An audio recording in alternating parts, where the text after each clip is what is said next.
Vaydaber Hashem Moshe Lema Bar Sinai Lemor. Hashem spoke to Moshe Bar Sinai.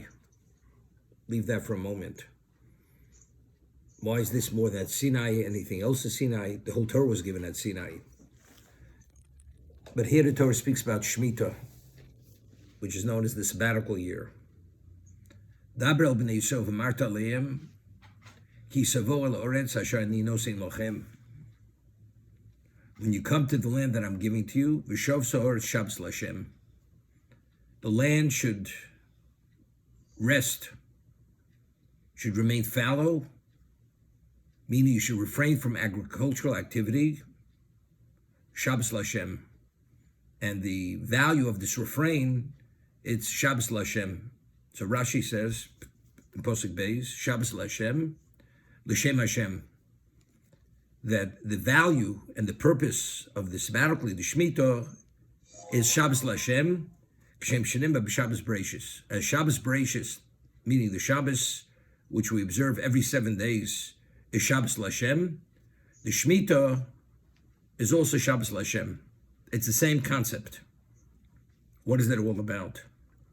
So over here, there's a Sefarno. The Sefarno explains Shabbos l'Hashem, Shetia kol hashona habetelo, be'avodas adoma, muchenes lavodoso.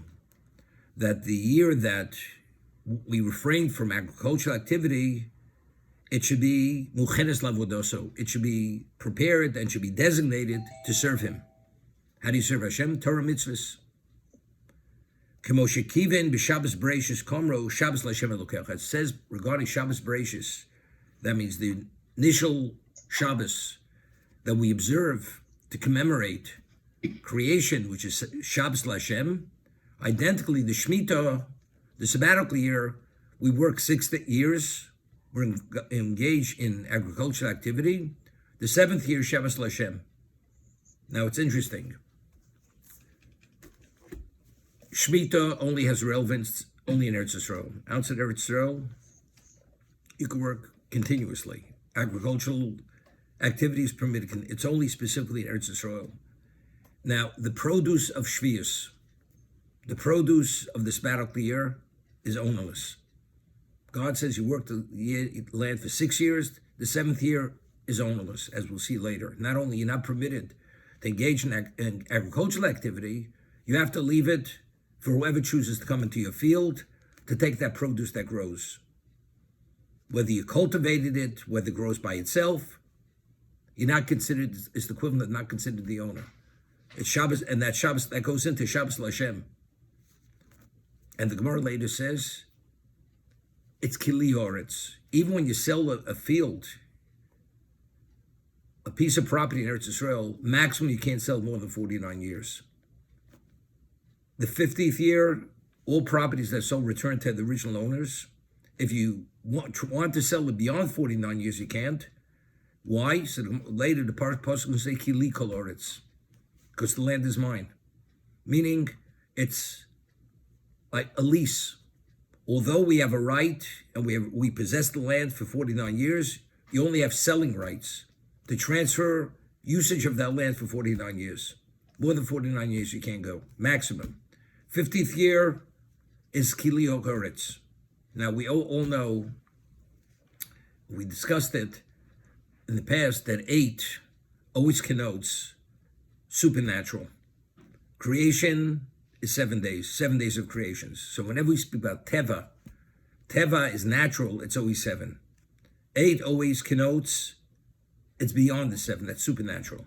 Therefore we find a child is born uncircumcised. When is the milah? When is the circumcision? On the 8th day. Of course, naturally, within a natural context, a child should not be circumcised. It would be seen as what? Mutilation. You're mutilating the child. But the Torah says, the Torah transcends the physical concepts. The Jewish child has to be circumcised on the 8th day. That's 8. The Kohen Gadol, the high priest, who doesn't contaminate even to his 7 closest relatives, we just had last week, he wears Shmona Begodim. He has 8 vestments. Shmini Atzeres, is what? It's the 8th day. That's supernatural. 7 days we sit in the sukkah. The sukkah is physical protection. It's to commemorate the Ani Yaakov, the clouds of glory. We need a protection. 8, when you're beyond 7, you need no protection. 8 represents a relation with Hashem. That's 8. That's supernatural. That's beyond the 7. That's why we don't sit in the sukkah on Shmini Atzeres. Shavuos, which is Kabbalah Torah, was on the 50th day after we left Egypt. When did Hashem give us the Torah? 50. So the Maral says of Prague, 50 is the 8 after the 7. 7 times 7 is 49. 50 is beyond the 7. That connotes L'mala min HaTeva. That's supernatural. Okay? So therefore, the Jubilee year, Shemitah is 50. 50 is what? That's HaKadosh Baruch Hu. That's Hashem. So how do we connote Kili Koloretz? Hashem says, you can't sell the land more than 49 years. Do you know why? Kili Koloretz. Because God says the land is mine. All we are, we're tenant farmers.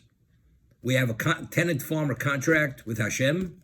You want to transfer that any part of the time to another person, that's your prerogative. But beyond 49, the 50th, the 50 is me. Kili Koloretz, the land is my land. Now, Shvius, the produce of the sabbatical year, has Kedusha. It has innate holiness.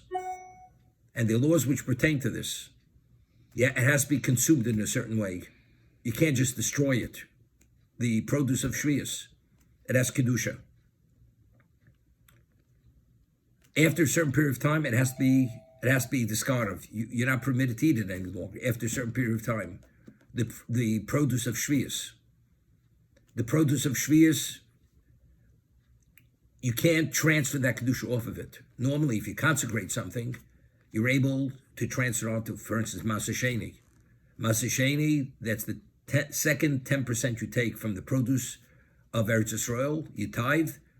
You're able, if you can't transport it to Yerushalayim, to eat it there, you transport it onto value, onto monetary, onto coins, and the Kedusha transfers. Shvius, it is what it is. Not only that, what it is, if you try to transfer it onto money, not only does the produce retain its Kedusha, the money also becomes Kadosh. That's the nature of the Kedusha. That's Shabbos Lashem.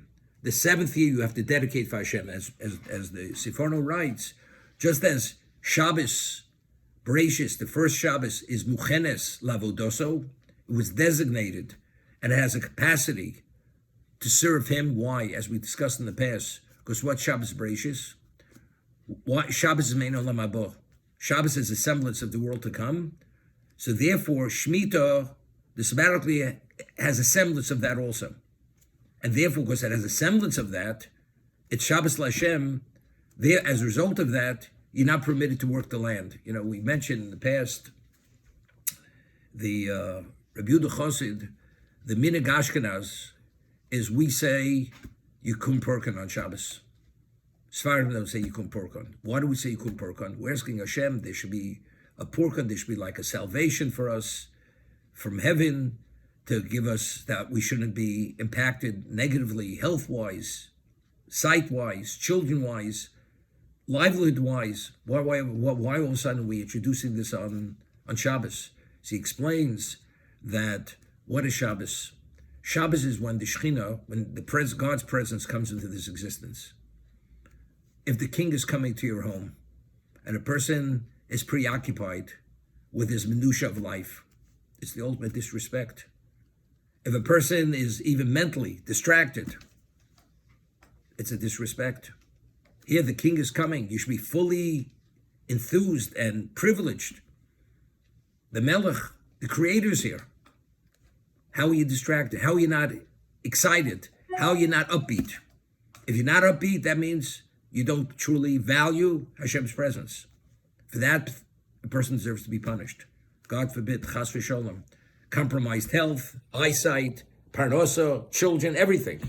So we ask Hashem, despite that, we should have a special divine assistance to counter all that, and we should have the health, the eyesight, and everything else, despite our shortcomings.